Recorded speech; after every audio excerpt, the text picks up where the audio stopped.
네, 이게 이틀 만에 또 뵙네요. 네, 너무 좋은 것 같습니다. 네. 그리고 오늘 날씨가 너무 덥습니다. 잘 지내셨나요? 네, 교회가 제일 시원합니다. 할렐루야. 네, 오늘 이제 다니엘서 우리가 계속 살펴볼 텐데요. 오늘 본문 속의 내용은 정말 유명한 내용입니다. 다니엘이 사자굴에 들어가는 내용의 앞부분입니다. 다니엘은 바벨론의 포로로 잡혀왔지만 하나님 나라의 백성으로서 정체성을 굳게 지키고 하나님을 섬겼습니다. 그는 하나님께서 주신 지혜로 왕들의 꿈도 해석하고요, 왕의 신임을 받는 자리에 위치할 수 있었습니다. 오늘 본문은 이 메대 사람 다리오가 왕이 되었을 때의 일을 기록해 놓았습니다. 다리오도 역시나 이 다니엘을 신임해서 총리의 자리에 세웠습니다. 다니엘은 당시 세워진 이 세 명의 총리 중에서도 가장 뛰어났습니다. 그래서 다리오 왕은 다니엘이 바벨론을 다스리도록 했어요. 이 사실을 알게 된 사람들이 있습니다. 바로 남은 두 명의 총리랑 고위 관료들이었죠. 다니엘을 제외한 다른 신하들은 다니엘을 시기하고 질투하기 시작했습니다. 그래서 다니엘의 결점을 찾아서 왕에게 보고하려 했습니다. 아무리 염탐하고 결점을 찾으려고 해도 도저히 결점이 없었습니다. 흠이 없었습니다. 일을 너무 잘해요. 그리고 집이랑 왕궁밖에 다니지 않아요. 집에 가서도 하는 일이 무엇인지 아세요? 하루 3번 무릎 꿇고 기도합니다. 네. 책 잡을 만한 일이 없었던 것이죠. 하지만 이 2명의 총리와 고관들은 다니엘을 처리할 방법을 결국 생각해냅니다. 그것이 뭐냐면 이 다리오 왕의 심리를 이용하는 것이죠. 신하들은 왕에게 가서 이렇게 말합니다. 왕이시여, 우리 총리들과 고관들이 의논한 것이 있습니다. 우리는 왕에게 더 좋은 방법을 제시하기 위해 이 자리에 왔습니다. 우리는 한 가지 법을 세워야 된다고 생각합니다. 그것은 앞으로 30일 동안 왕 이외에 다른 신이나 다른 사람에게 기도하는 사람이 있으면 그 사람에게 벌을 줘야 된다고 생각합니다. 그 벌은 사자굴에 넣는 것입니다. 이렇게 보고를 드려요. 교묘하죠? 왕에게 있어서 전혀 나쁠 것이 없는 제안이에요. 왕의 권위가 높아지고 백성들이 왕을 섬기게 되는데 이 다리오 왕 입장에서는 전혀 손해볼 것이 없었습니다. 그래서 법을 세우고 거기에 변경할 수 없도록 도장까지 찍습니다. 이제 법은 만들어졌습니다. 30일 동안 왕 이외에 다른 신이나 다른 사람에게 기도하는 사람은 사자굴에 들어가게 됩니다. 모든 백성이 이를 알게 되었고 다니엘도 알게 되었습니다. 그런데 보통 우리는 이렇게 생각할 수 있습니다. 어차피 한 달만 버티면 다시 기도할 수 있는데 한 달만 참으면 되지 않을까? 고작 30일입니다. 목숨이 걸린 일인데 하나님께서도 분명 이해해 주시겠지. 하나님 한 달만 좀 참아주세요. 한 달 후에 다시 기도할게요. 그런데 다니엘은 그러지 않았습니다. 사자굴에 들어가게 되더라도 다니엘은 이에 굴하지 않았습니다. 매일 하던 대로 꿋꿋하게 하루 3번씩 무릎 꿇고 하나님께 기도하며 감사했습니다. 생명의 위협이 눈앞에 있다 할지라도 다니엘은 꿋꿋하게 기도를 했습니다. 결국 다니엘은 어떤 사람이냐? 그가 섬기는 왕이 분명했던 사람입니다. 정체성이 확고해요. 그는 진짜 하나님의 백성이었습니다. 이와 유사하게 느부갓네살 왕 때에도 정체성을 분명히 했던 주님의 백성들이 있습니다. 그들은 바로 다니엘의 세 친구 하나냐, 미사엘, 아사랴였습니다. 그들에게도 다니엘과 같은 상황이 벌어져요. 느부갓네살 왕은 자신을 본떠서 만든 그 금신상에 절하지 않으면 용광로에 넣어버리겠다, 이러한 말을 합니다. 심지어 이 다니엘의 세 친구가 느부갓네살 왕의 신경을 건드려요. 그래가지고 평소보다 7배는 더 뜨겁게 했다고 합니다. 얼마나 뜨거운지 세 친구를 끌고 갔던 이 병사가 그 열기에 타 죽어버렸어요. 얼마나 뜨거울지 상상도 되지 않습니다. 요즘 밖에만 나가도 막 뜨겁게 아지랑이가 피고 정말 더워서 못 살겠는데 도대체 얼마나 뜨거울까요? 찜질방 가면 불가마가 있죠. 불가마는 비교도 안 될 거 아니에요. 저는 들어가자마자 숨이 턱 막혀가지고 와, 여기서 어떻게 있지? 하면서 거기 계신 분들이 참 존경스러웠습니다. 이것이 중요한 건 아니고요. 어쨌든 그런 곳에 들어가게 될 이 다니엘과 세 친구들, 그런데 그들은 확고했습니다. 하나님을 섬기는 자들이었기에 하나님 이외에 다른 것을 섬기지 않겠다고 굳게 다짐한 것이죠. 다니엘도 그렇고 그의 세 친구들도 그렇고 그 마음의 정체성이 확실했습니다. 그리고 이 다니엘은 그 정체성에 걸맞은 행동을 합니다. 그것이 무엇일까요? 바로 기도하는 삶이었어요. 앞서서 처음 이제 다니엘과 세 친구가 바벨론에 처음 끌려왔을 때 그들은 뜻을 확실히 정했습니다. 영적인 전쟁에 피하지 않고 부딪혔으며 끊임없이 싸웠습니다.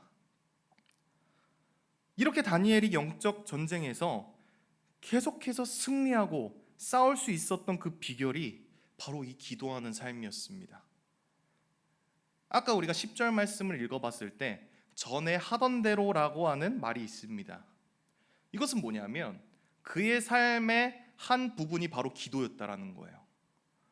바벨론에 온 이후로 계속되는 영적 전쟁이 있습니다. 위협도 있고 어려움도 있고 꿈을 해석하라는 그런 난제들도 있었습니다. 그런데도 그가 그 모든 상황에서 승리할 수 있었던 그 비결이 바로 기도였던 것입니다. 그러면 도대체 이 기도는 무엇이기에 영적인 전쟁을 승리로 이끄는 비결이 될까요?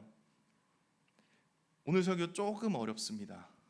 그래서 여러분 잘 집중을 하셔야 됩니다. 존 칼빈은 기도의 본질적 개념에 대해서 경건한 사람들이 하나님과 하는 친밀한 대화라고 말합니다. 우리가 너무나 잘 아는 개념이죠. 하나님과의 대화. 근데 이에 대해서 도널드 블러시라는 학자는 이 기도에 대해서 이렇게 말합니다. 기도는 하나님과 마음의 대화이다. 기도는 친교와 연합보다는 더 구체화된 것으로 창조주와 피조물 사이에 주고받는 의사소통이다 라고 이야기를 합니다. 쉽게 말하면 단순하게 우리가 이렇게 대화를 하잖아요. 그런 대화의 범주를 넘어서는 거라고 말을 하는 겁니다. 하나님과 그 피조물과의 대화라는 것이죠. 의사소통이라는 것이죠. 빌헬름 니젤이라는 신학자는 칼빈이 말하는 이 기도를 알기 쉽게 정리를 해놨는데 앞에 보이시나요? 한번 같이 읽어볼까요? 시작. 기도란 하나님 앞에 우리의 마음을 펼쳐놓는 것밖에 아무것도 아니며 우리는 기도할 때 우리의 생각과 소원을 하나님 앞에 털어놓는 것 이외에 아무것도 하지 않는다. 이렇게 정리를 합니다. 이러한 기도의 기초는 무엇일까요? 계속해서 대화, 우리가 하나님 앞에 우리의 소원을 털어놓는 것이다, 이런 것들이 다 있는데 이것에 대해 기초가 되는 것은 우리 안에 확고한 정체성이 기반되어야 한다는 것입니다. 그것을 이제 다른 말로 뭐라고 하냐면 신앙이라고 하고요, 믿음이라고 합니다. 좀 전에 우리가 읽었던 이 빌헬름 니젤은 또 이렇게 말합니다. 제가 읽을게요. 기도는 인간의 심령 속에 신앙이 존재할 때 필연적으로 나타나는 결과이다. 왜냐하면 이 신앙이 존재하는 경우에 기도가 둔해질 수가 없고 신앙은 즉각적으로 기도가 터져나오기 때문이다 라고 말을 합니다. 그러니까 우리 안에 하나님 나라의 백성이라는 정체성이 확실하고 믿음이 있고 신앙이 있다면 이 기도는 필연적으로 나타나는 결과라는 거죠. 결국에는 우리의 이 신앙생활에 있어서 뗄래야 뗄 수 없는 것이 바로 기도입니다. 믿음 있는 자들은 자연스럽게 기도하게 되기 마련입니다. 그러면 우리는 과연 어떻게 기도를 많이 하고 계십니까? 왜 다들 표정이 왜 막히시죠? 네, 우리 여기 다니엘은 이 3번 시간을 정해서 기도했다고 하는데 우리는 어떻게 하고 있나요? 솔직히 우리 기도 많이 하잖아요. 네. 식전 기도 하루에 3번씩 꼭 합니다. 네, 이미 다니엘 넘었죠. 묵상하기 전에 기도하시죠. 네. 묵상하기 기도합니다. 출근하기 전에 기도하시죠. 아, 주님 오늘도 제발 잘 버티게 해주세요. 할렐루야 아멘 하면서 기도를 합니다. 그리고 운전하기 전에 안전하게 잘 갔다 올 수 있게 해주세요. 기도하죠. 어려운 일 닥쳤을 때 우리 눈 감고 기도하잖아요. 그렇죠? 하루 시간 정해서 또 기도도 하시잖아요. 조용해지는군요. 네. 그런데 생각해 보면 우리가 그런 것들이 기도일까요? 네. 아니면 우리의 독백일까요? 저도 순간 생각하기로 다니엘보다 기도 많이 하는데 기도의 사람 장충일 하면서 그랬는데, 근데 이 기도에 대해서 조금 더 공부하면서 내가 좀 잘못 생각했구나라는 것을 깨닫게 되었습니다. 지금부터 나눌 것은 칼빈이 말하는 올바른 기도의 법칙입니다. 여러분들도 이제 한번 들어보시면서 고민해 보시고 내 기도는 독백인가 아니면 진짜 하나님과의 올바른 기도, 올바른 교제인가를 한번 고민해 보시기 바랍니다. 졸리면 주무셔도 됩니다. 네. 그러면 이제 제가 무선 마이크 들고 여러분들 앞에 가서 설교를 하도록 하겠습니다. 칼빈은 이 올바른 기도의 법칙을 4가지로 제시하는데요. 첫 번째, 우리 같이 한번 읽어볼까요? 시작. 하나님을 경외하는 마음으로 드리는 기도. 이 칼빈은 하나님께 나아가 대화를 나누는 사람들에게 아주 걸맞는 정신과 마음을 품어야 한다고 뭘 강조하냐면 경배와 절제가 지켜져야 된다 강조합니다. 경배와 절제입니다. 이 경배와 절제가 무엇이냐면 무슨 소원이든지 그냥 마음이 가는 대로 막 느슨하게 막 늘어놓는 거예요. 그리고 하나님이 허용하시는 것 이상의 것을 갖고자 욕심을 부리는 것, 그런 것들이 안 된다고 말을 합니다. 그러니까 오히려 우리의 마음을 조금 쪼여서 마음을 들어 올려서 순수하게 하나님을 경배하고 하나님의 이름 높여드리고, 그리고 하나님의 그 존엄하심, 하나님의 영광 있잖아요. 그것이 천한 것이 되면 안 된다라고 이야기를 해요. 쉽게 말하면 기도할 때 한번 따라해 볼까요? 헛소리 금지. 헛소리 금지. 두 번째는 욕심 부리기 금지. 왜 욕심 부리기 금지에선 줄여드시나요? 네, 욕심 부리기 금지. 그리고 순수한 마음으로 하나님 높이고 하나님의 영광을 더럽히지 않는 그 기도, 그 기도가 필요하다고 합니다. 칼빈의 이 주장대로라면 우리는 기도할 때 딴 생각을 품으면 안 되는 거예요. 육신의 정욕, 우리가 필요했던 거, 막 우리가 정말 원하는 거, 나의 삶을 더 낫게, 더 좋은 삶, 더 편한 삶을 위해서 했던 그 육신의 정욕, 그리고 우리가 가지고 있는 그 염려, 걱정, 고민, 불안한 거 다 버리면서 우리가 전적으로 이 기도에 마음을 쏟는 것이 올바른 기도라는 것입니다. 우리 마음 자체에 정말 이 마음이 기도에 딱 집중되고 하나님께 향하면서 우리의 마음이 끌어올려지면서 우리의 정신이 다른 것 다 염려 이런 거, 내 욕심 이런 게 아니라 하나님만 바라보게 되는 거, 그것이 바로 이 하나님을 경외하는 기도입니다. 그래서 이것을 위한 방법으로 정리해서 2가지를 말하는데요. 우리 한번 같이 읽어볼까요? 시작. 기도하려고 준비하는 사람은 누구든지 자기 마음속과 열의를 기도에 바쳐야 하고 주의를 산만하게 흐트려서는 안 된다. 무엇이든지 하나님이 허락하시는 것 이상으로 간구하지 말라. 첫 번째 방법은 마음속의 염려와 방황이 우리의 주의를 산만하지 않게 정신을 잘 가다듬어야 된다, 이런 의미입니다. 두 번째 방법은 어리석고 사악한 욕심들, 그런 것들을 구하지 말라는 거예요. 예를 들어서 느부갓네살 같이 이제 금신상을 만들어서 하는데 모든 사람이 나에게 절하게 해주세요, 약간 이러한 기도, 좀 사악한 어리석은 기도. 아니면 뭐 은행을 터는데 걸리지 않게 해주세요, 네, 막 이런 좀 사악한 기도, 악에 바친 기도, 절대로 선하지 않은 기도. 어떤 느낌인지 아시겠죠? 악한 기도 있잖아요. 그러한 기도를 하지 말라는 겁니다. 이러한 것들을 우리가 주의하면서 기도하는 거, 그것이 바로 첫 번째 올바른 법칙, 하나님을 경외하는 마음으로 드리는 기도입니다. 두 번째는 뭐냐면 필요를 절감하면서 회개하는 기도가 올바른 기도의 법칙이라고 합니다. 저번에도 한번 말씀을 드렸는데요.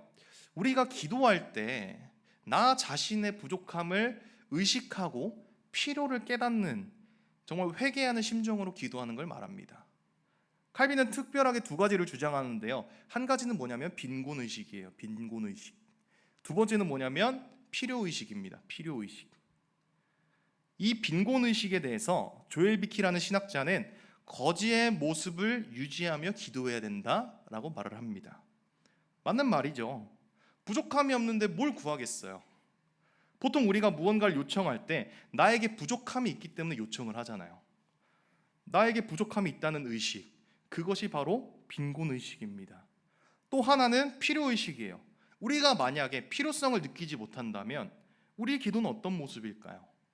그렇게 절박하거나 간절하진 않을 거예요. 예를 들어서 눈이 좋은 사람한테 안경을 판매한다고 생각을 해봅시다. 눈이 좋은 사람은 안경의 필요성을 느낄까요? 못 느낄까요? 당연히 못 느끼죠. 당연히 못 느낍니다. 구입할 의사가 전혀 없어요. 근데 만약에 시야가 흐려서 앞이 보이지 않는 사람한테 안경을 판다고 하면 바로 사겠죠. 필요하다고 하면서 바로 살 겁니다. 이게 필요성입니다. 나한테 필요하다는 겁니다. 이 안경이 필요하다는 거예요. 내 상황에. 이러한 필요의식. 편의점에서도 여러분들 우산의 위치가 계속 바뀌는 거 아시나요? 비가 오면 항상 카운터 앞에 있어요. 비가 안 오잖아요. 아무리 찾아도 우산이 보이지가 않습니다. 이런 필요성이 있기 때문에 계속해서 바뀌는 거예요. 우리의 기도도 이런 것들이 필요하다는 겁니다. 그래서 칼빈은 이러한 두 가지 개념을 포함해서 강조하는 것이 나 자신이 죄인이라는 의식을 가져야 된다, 이렇게 말합니다. 내가 죄인이라는 거예요. 만약 내가 죄인이 아니라면 하나님께 기도할 필요가 없어요. 난 죽을 일이 없는데요. 나는 부족함이 없는데요. 난 이미 잘 먹고 잘 살고 있는데요. 그런데 그러한 상황에 이 죄인이라는 의식이 우리로 하여금 빈곤하게 만들고 필요하게 만든다라는 겁니다. 그냥 주면 이제 감사해요, 안 주면 마세요, 약간 이런 기도가 아니라 진짜 간절하게 구하는 기도가 된다는 거예요. 그리고 더 나아가서 우리가 이 죄인임을 의식하는 이 빈곤함과 필요성을 느끼는 기도는 무엇이냐면 그것이 바로 회개 기도입니다. 하나님께서는 죄인의 기도를 듣지 않으세요. 그래서 하나님에 대한 갈급함, 필요성, 간절함, 이런 것들이 있다면 우리는 먼저 내 죄를 하나님 앞에 회개하고 그리고 더욱 간절한 마음으로 하나님께 부르짖어 기도해야 된다는 것입니다. 그래서 우리가 기도할 때 하나님께 영광 올려드리고 간구기도 드리기 전에 뭘 하죠? 회개를 합니다. 그래서 회개를 하는 거예요. 이것이 올바른 기도의 법칙, 필요를 절감하고 우리가 죄인이기에 우리 죄를 해결해 달라고 하나님께 회개 기도하는 것, 그것이 이게 두 번째 올바른 법칙입니다. 세 번째, 자신에 대한 신뢰를 버리고 겸손하게 용서를 구하는 기도가 세 번째 올바른 기도의 법칙입니다. 칼빈은 자기의 의에 대한 확신을 버리고 주님의 긍휼함에 의지해야 된다고 강조를 합니다. 내가 옳다는 생각, 내가 맞다는 생각을 버리는 겁니다. 기도를 시작할 때 겸손하게, 성실하게 내 죄를 고백하면서 용서를 구하는 것이죠. 이 용서를 구할 때 칼빈은 뭐라고 말하냐면 당장 최근에 내가 지은 그 죄들 있죠. 그러한 죄만 구하는 것이 아니라 내가 지은 모든 죄를 다 회개해야 된다고 말을 합니다. 시편 25편 18절에 다윗이 어떻게 기도했는지 잘 나와 있는데요. 같이 한번 읽어볼까요? 시작. 나의 곤고와 환난을 보시고 내 모든 죄를 사하소서. 아멘. 내 당장 앞의 죄, 내가 최근에 지은 죄뿐만 아니라 내가 지은 모든 죄를 고백해야 된다는 겁니다.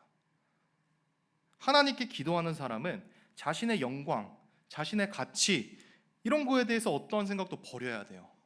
교만한 마음을 버리고 겸손하게 기도해야 되는 겁니다.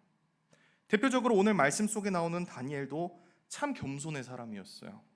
다윗도, 이사야도, 그리고 우리가 계속 묵상하고 있는 예레미야도 엄청 겸손하게 기도하는 사람들이었습니다. 이들은 자신을 하나님의 것이라고 인정했고요. 그들 자신을 하나님의 것이라고 인정했다는 거예요. 그리고 하나님께서 그들을 돌보실 것을 굳게 믿었어요. 나의 의를 버리고 겸손하게 죄를 고백하면서 하나님께 용서를 구하는 기도를 했던 것이죠. 우리도 이것이 필요합니다. 이것이 바로 세 번째 올바른 기도의 법칙입니다. 슬슬 피곤하시죠? 이제 마지막 네 번째입니다. 거의 다 왔습니다. 자, 네 번째는 확실한 소망을 가지고 드리는 기도가 네 번째 올바른 기도의 법칙입니다. 칼빈은 기도를 할 때 반드시 응답된다는 그 확신과 소망을 가지고 기도해야 된다고 말합니다. 물론 이 확신과 믿음은 뭐냐면 위에 설명드렸던 그 법칙들에 위배가 되지 않는 선에서 우리는 그럼에도 불구하고 구하면 얻을 수 있다, 이러한 소망을 가지고 용기 내서 기도해야 된다는 것이죠. 쉽게 말하면 믿음이 있는 기도가 필요하다는 겁니다. 믿음. 예수님께서도 이 기도에 있어서 믿음이 참 중요하다는 것을 말씀을 하십니다. 마가복음 11장 24절에 이렇게 나와 있습니다. 제가 읽겠습니다. 내가 너희에게 말하노니 무엇이든지 기도하고 구하는 것은 받은 줄로 믿으라. 그리하면 너희에게 그대로 되니라. 이와 병행구절인 이 마태복음 12장 22절에도 이렇게 말씀합니다. 너희가 기도할 때에 무엇이든지 믿고 구하는 것은 다 받으리라.